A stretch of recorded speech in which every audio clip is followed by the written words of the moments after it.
Yan, next naman tayo. Next. Babay na tayo kay Lolo Oka. Bye! Ingat ka sa langit. Ha? Ito lang. Next naman tayo kay Tita Peda naman. Tapos na tayo kay Lolo Oka. Nagbabay na kami. Punta naman tayo kay Tita Peda. Puntod niya.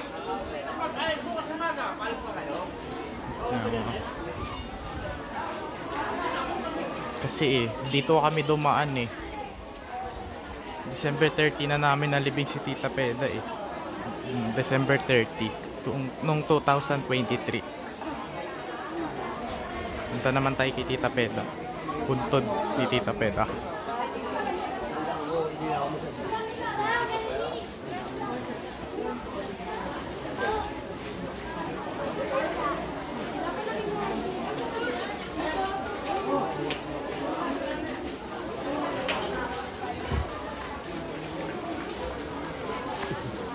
Excuse me.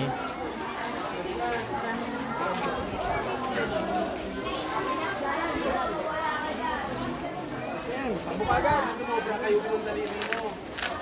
Hindi mo naman mo luwag. Masyado marami ako. Tita Cherry. Ngayon, ando lahat sila ngayon. Doon sila kakugulo sa pig. Ito kasi yung palima dito. Ayun may baby.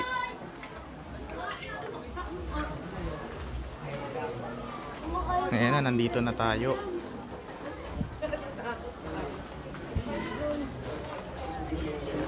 Daming tao. Malilit yung butas.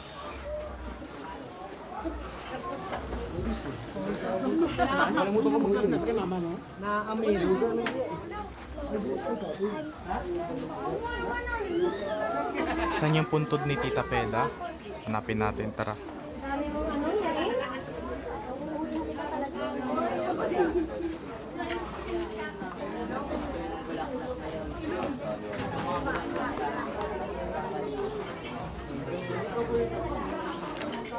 Saan? Saan yung puntod niya? Excuse. Ayan, saan yung puntod ni Tita Peda? Turo mo nga dati, saan yung puntod niya? Anong kulay? Ayun! Ayan, yung peda nakabasa.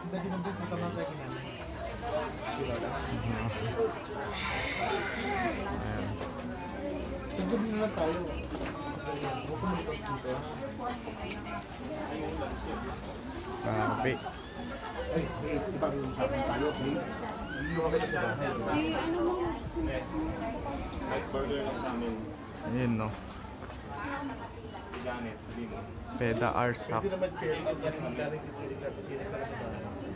Kasi gaganina kasi yung nag-video tayo dito nandito pa lang yung kabaong. Yung nilibing yan dun, di nagkasya, natanggal yung handle niya nung December 30 kasi yan Nung dito inano yung kabaong.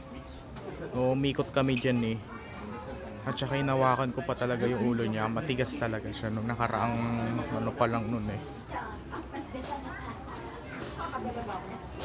Nayak pa nga nun ni si Mama Luz Kaya dun na lang yan nilagay.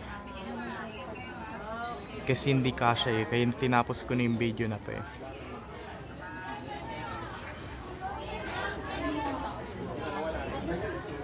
Ayan, so mamaya na muna pag nilagyan na lang ng kandila yan. Or ano, o hindi ko alam yata. O lalagyan ba yan ng kandila. Ayan, bye na lang.